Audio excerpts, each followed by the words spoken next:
Some of us dream of a perfect world, and while there is absolutely nothing wrong with those kinds of dreams, we also must make sure that we conduct our business with just a touch of reality thrown in. The reality is that no matter how meticulous we are, there will be, at times, at least in some small amounts, discrepancies in our inventory.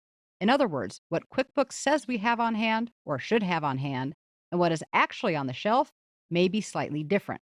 This, of course, happens for many reasons. It could be as simple as having damaged one of the items. For example, maybe a bottle got dropped and broke and was not properly recorded.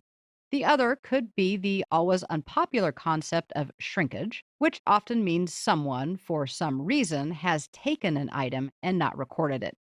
It could be a mistake, but often it's due either to shoplifting or, yes, we have to say it, employee theft. It doesn't really matter for accounting purposes what the cause was. We just need to make sure that we can adjust inventory appropriately so the records remain as accurate as possible over time. The primary way to check for inventory adjustments is by simply doing a physical inventory. Yes, I know. People who work in companies dread inventory day or inventory weekend or whatever term is put on it. But it's not really that the taking of inventory is necessarily difficult, it's just a tedious process. It is, however, also a necessary process for companies that hold inventory. QuickBooks allows us to prepare a worksheet to assist us in taking a physical inventory, which greatly simplifies the process. It's listed as a report and it's called the Physical Inventory Worksheet. There's nothing really to show you about this form. We simply put it on a clipboard and walk through our warehouse or our store or wherever it is that we keep our inventory, take a physical count, and write the number on the worksheet. Hopefully, the number that we count matches what QuickBooks has printed on our worksheet.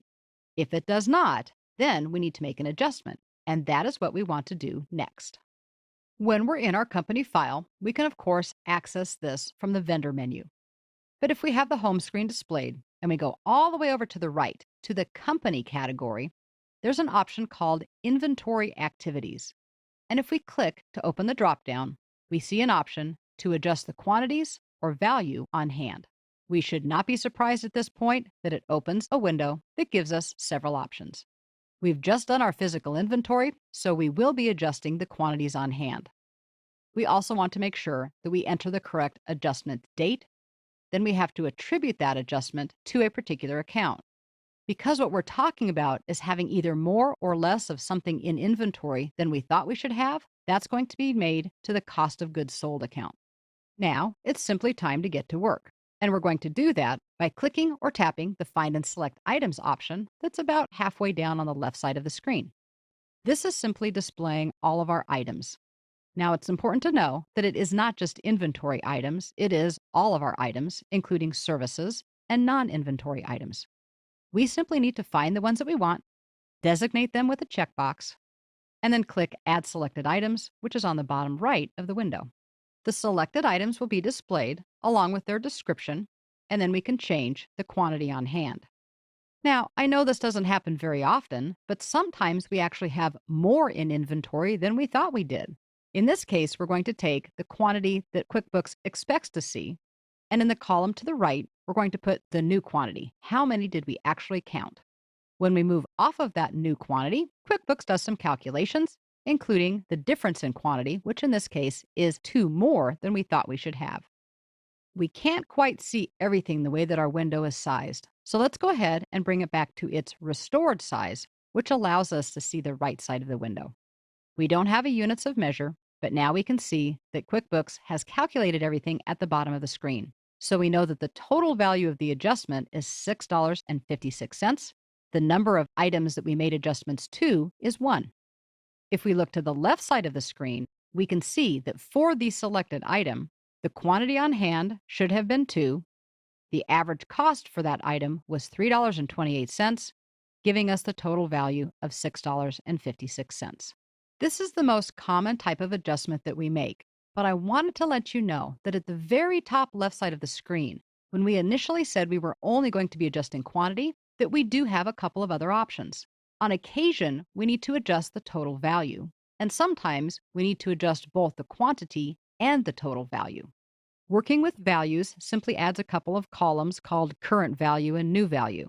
The main reason that we would do this is because if we're a new company and are just starting with our inventory, QuickBooks may have had an average value of zero because there was nothing to base the cost off of. It has to do with how we set up our initial inventory items. Under that particular circumstance, we could actually make the adjustment here to make sure that QuickBooks knows what the value of the item actually is, which is probably not zero. We are not going to adjust our value though, just our quantity, so we will leave that as it is.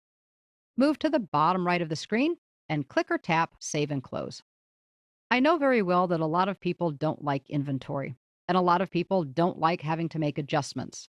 But making adjustments to inventory should be something that you do as soon as you know there's a discrepancy. If at no other time, it should be done at least annually after having done a physical inventory. It's just not a perfect world, but we need to make sure that QuickBooks is as accurate as we can make it.